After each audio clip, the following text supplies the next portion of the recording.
मंगल का परिवर्तन 28 जुलाई 2025 कैसा रहेगा अगस्त माह धनु राशि के लिए।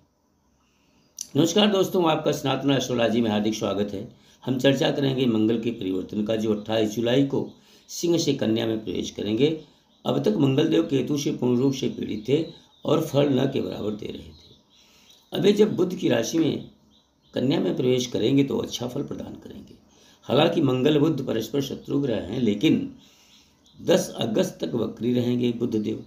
पुनः 11 अगस्त को उदित होकर के कर्क राशि में मार्गी हो जाएंगे और 17 अगस्त को सूर्य भी परिवर्तन करके सिंह राशि में प्रवेश करेंगे और केतु के साथ मिलकर के ग्रहण योग का निर्माण करेंगे। शुक्र अगस्त के प्रथम भाव में मिथुन में प्रवेश कर जाएंगे, गुरु के साथ मिलकर के गज केसरी योग का निर्माण करेंगे। 21 अगस्त को कर्क में प्रवेश कर जाएंगे। ये है आपकी गोचरी स्थिति।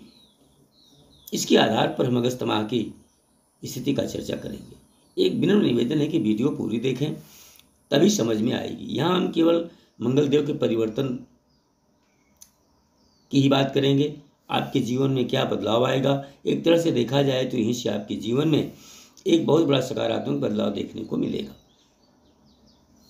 यहाँ मंगल आपके 10वें भाव में जा रहे हैं, जो कर्म करियर व्यापार का होता है।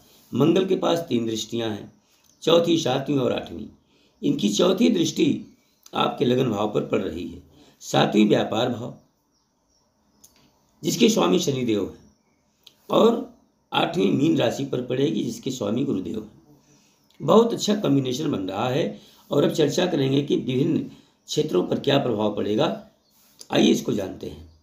व्यापार व धन की बात करते हैं तो मंगल देव उत्साह, जोश, पराक्रम, स्किल, मैनेजिंग पावर आदि की दाता है। यहीं से अच्छा परिवर्तन शुरू हो जाएगा। प्रत्येक कार्यों, प्लान में बाधा पैदा हो जाया करती थी, कार्य पूर्ण होने में विघ्न आ जाता था। अब होगा, लेकिन समय बढ़ता जाता था।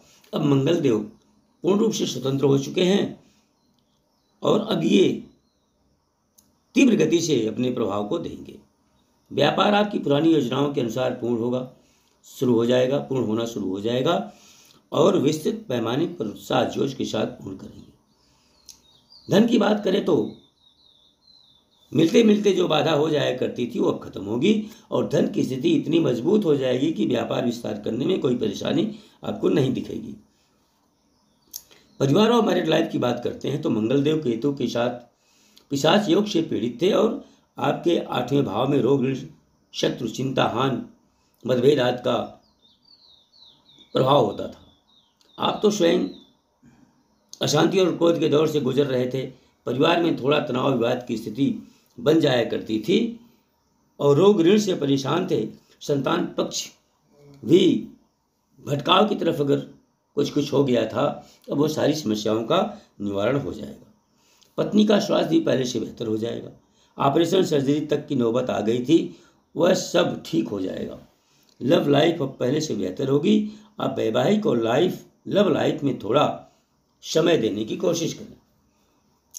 जॉब की बात करते हैं तो जॉब में भी बास के से अक्सर विवाद हो जाया करती थी।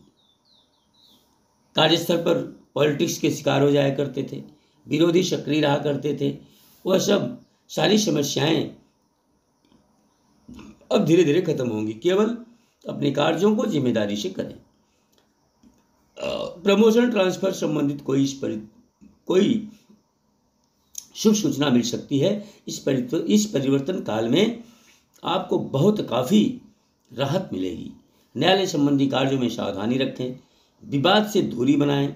राजनीतिक जीवन में बहुत अच्छा, यहाँ तक कि उच्च लोगों का साथ मिलेगा, वर्चस्व में वृद्धि होगी। लेकिन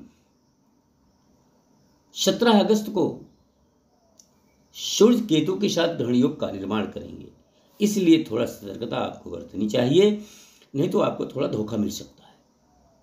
नकारात्मक सोच न रखें और सकारात्मक सोच के साथ सारी प्लानों को कार्यान्वित करें, सफलता अवश्य मिलेगी। उपाय के तौर पर शिव की आराधना करें और कुंवारी कन्याओं को प्रत्येक शुक्रवार को खीर खिलाएं, कुछ दक्षिणा दें, कल्याण होगा। घर से निकले तो एक इलायची मुंह में डालकर निकलें। अब मैं आपसे विदा लेता हूँ। धन्यवाद।